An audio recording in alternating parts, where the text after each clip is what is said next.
verse can be explained. The righteous will inherit the land, referring to which land? Gan Eden, the Garden of Eden, because they cause to dwell. They draw down a revelation of He who dwells forever, uplifted and holy, who dwells forever. It is God, creator of heaven and earth, God, creator of the universe, God who is the Father in heaven, who all humanity worships, uplifted and holy in this physical world. And through the revelation of the Shekhinah in the temple, and more particularly through each individual's revelation of godliness in his own personal conduct, in his own temple that each one of us has, and each one has the potential that we can understand the interpretation of the word. I came into my garden, it's his or her garden. Every student's, every person's, man or women, I came into my bridal chamber, that the essence of the Shekhinah's revealed presence returned to its initial place.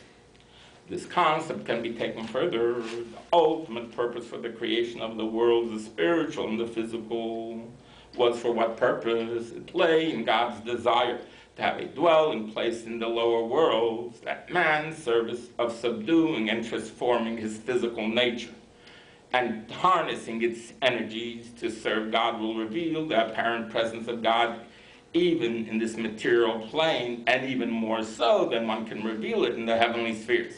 That the soul will descend from the spiritual heights and become enclosed in a physical body, which has animal desires. It has desires that don't necessarily reflect spirituality, which will then cover up and obscure the soul's light, which is inhabited inside the body.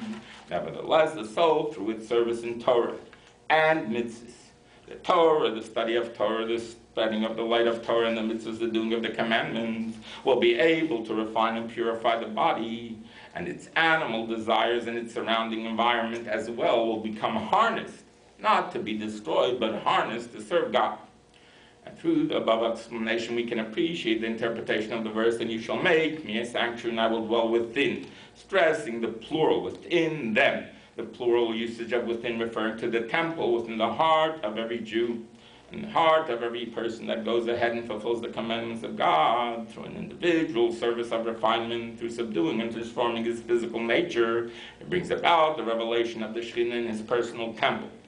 And as it says in Tanya, the esoteric teaching of the Alter Rebbe, the founder of Chabad Hasidus, in chapter 27, and he quotes the Zohar on page 128, and it states, when the Sitra Acher, the Kabbalistic term for the force, is opposed to holiness, the other side, so to say, which God even created them in order that there should be free choice, is subdued. It is our mission to subdue the other side, so to say. Then the glory of God will be revealed in all the worlds. The Zohar uses the expression in all the worlds because it intends to describe the level of godly light which shines in all worlds equally, which in Kabbalistic terms means the light of Seviv Kulam, the light that surrounds all of the world. What is the difference between something that surrounds something and something that permeates something? The light of Soviv, from the Hebrew word Soviv, that it is circular. It is a unique light. There are a variety of levels of spiritual worlds. In general, they are divided into two fundamental categories: the upper realms and the lower realms. The basic difference between the two centers on the degree of revelation of divine light is that in the upper realm, the light shines in open revelation. In the lower realm, the revelation is not as apparent in some levels. It is hidden and even obscured. And as we see that in this world, there can be a great deal of obscurity, and therefore the Medrash in Pirkei, the Rabbi Lazer says in chapter 18, it refers to these various different levels in its commentary on the verse in Isaiah, chapter 48, sentence 13, my hand established the earth. So it says there in Isaiah, that God says, my hands established the earth, and my right hand formed the heavens. So we see that the left hand, it seems, created the earth, and the right hand created the heavens. And it declares he stretched out his right hand and created the heavens. He stretched out his left hand and created the earth. In Jewish tradition, the right hand is always given greater prominence and importance than the left. And the reason is because that is the 5 attributes of kindness. And the Medrash explains that God's right hand refers to a greater light and more open revelation in the heavens, the upper realms. There is a greater intensity of light, and the light itself is an apparent revelation. However, on the earth, the lower realms were created with God's left hand. Less light is revealed, and the light which is revealed is concealed and hidden. For the left are the attributes of concealment, of judgment.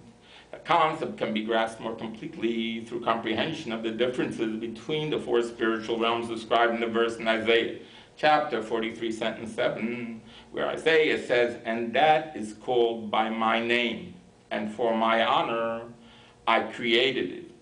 The word in the Hebrew is called Bosi. I formed it. Yitzartiv, behold, I made Asisi. The verse refers to 4 realms. They are the 4 realms known as Atzilus, Beria, Yitzire, and Asiya, and points out the differences between them. What is the world of Atzilus? It has no independent existence of its own. It's next to God. It's like part of God. Rather, it is only a radiation of godly energy.